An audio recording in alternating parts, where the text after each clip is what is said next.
Welcome to my channel. આજે આપણે બનાવીશું ઘઉંના લોટની સેવ। ઘઉંના લોટની સેવ બનાવવા માટે મેં ઘઉંનો લોટ લીધો છે। એમાં થોડું થોડું પાણી લઈને એને કઠણ લોટ બાંધવાનો છે। એકદમ કઠણ બાંધવાનો છે લોટ, બહુ ઢીલો કરી દેવાનો નથી। જરૂર પૂરતું થોડું થોડું પાણી લેશું એટલે આપણો લોટ ઢીલો ન થઈ જાય। આ સેવ બનાવીને આપણે સ્ટોર કરી શકીએ છીએ અને જ્યારે ખાવી હોય ત્યારે બનાવીને ખાઈ શકીએ છીએ। એટલે મેં એને સૂકવીને સ્ટોર કરવા માટે મેં વધારે ક્વોન્ટિટીમાં લોટ બાંધ્યો છે। આ સેવને કેટલાક ખાંડ સાથે પણ બનાવે છે અને કેટલાક ગોળમાં પણ બનાવે છે। એટલે હું ફરી એના પછીનો વિડીયો મૂકીશ, એમાં જેને આપણે ખાંડનો પણ કેવી રીતે સેવ બનાવવી અને ગોળમાં પણ આ સેવ કેવી રીતે બનાવવી એ હું એના પછીનો વિડીયો નેક્સ્ટ વિડીયોમાં આવશે। આ સેવને વધુ ક્વોન્ટિટીમાં મેં બનાવી છે, એટલે આના માટેનું મશીન પણ આવે છે જે ખાટલા પર બાંધીને આપણે એના પર સેવ બનાવી શકીએ છીએ। હું પછી તમને નેક્સ્ટ ટાઈમ મશીન બતાવીશ।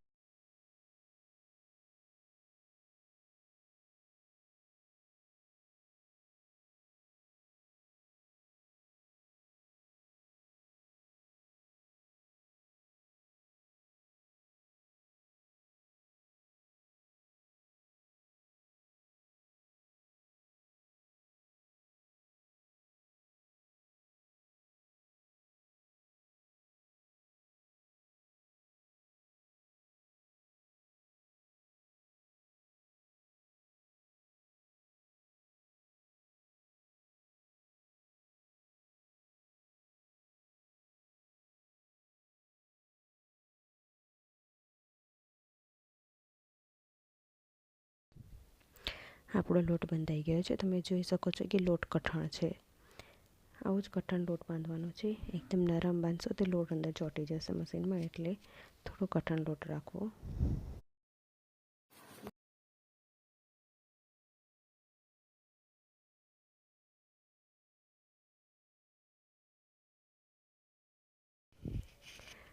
આ એક ચમચો છે જે મેં ખાટલા પર બાંધ્યો છે અને તમને દેખાય ત્યાંથી તમારે અંદર લોટને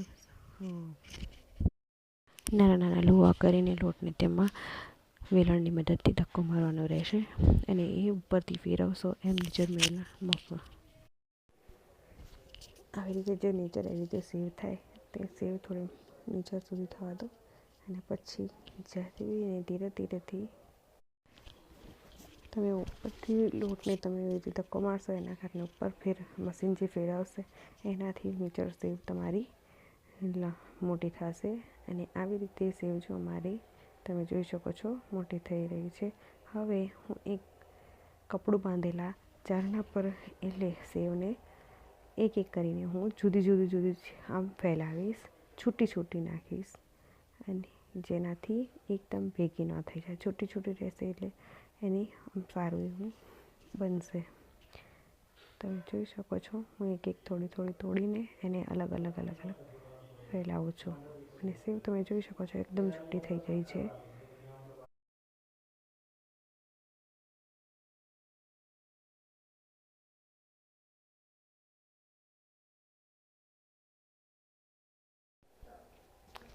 આ રીતે તમારે જો છે મેં છૂટું કેવી રીતે સેવ મૂકી છે એ પ્રમાણે છૂટું એવું ખાટલું બનાવવાનું છે, જેનાથી એકદમ ભેગો ઊંધો ન થઈ જાય। તમે જોઈ શકો છો હું આમ ખાટલી બનાવી રહી છું અને જો આપણી સરસ ખાટલી ચારણા પર છૂટી એક સેવનું ખાટલું બની રહ્યું છે। આને તમે ધીમે રહીને ખાટલા પર કપડું પાથરીને એમાં તમે જાળવીને ઊભી કરી દઈ દો, ધીરે જાળવીને તમે સૂકવવા દેવાની। પછી 5-6 કલાકમાં કમ્પ્લીટ સેવ તમારી સૂકાઈને સરસ થઈ જશે। જો મેં એક ખાટલામાં અલગ ખાટલાને પાથર્યા છે। જો તમે મારા ખાટલા કમ્પ્લીટ એકદમ સુકાઈ ગયા છે, છૂટા મેં એને પાથર્યા હતા। આને તમે એક ડબ્બામાં સ્ટોર કરી શકો છો અને જ્યારે બનાવી હોય ત્યારે તમે એમાંથી પીસ કાઢીને તમે બનાવી શકો છો। Thank you for watching. Please like and subscribe.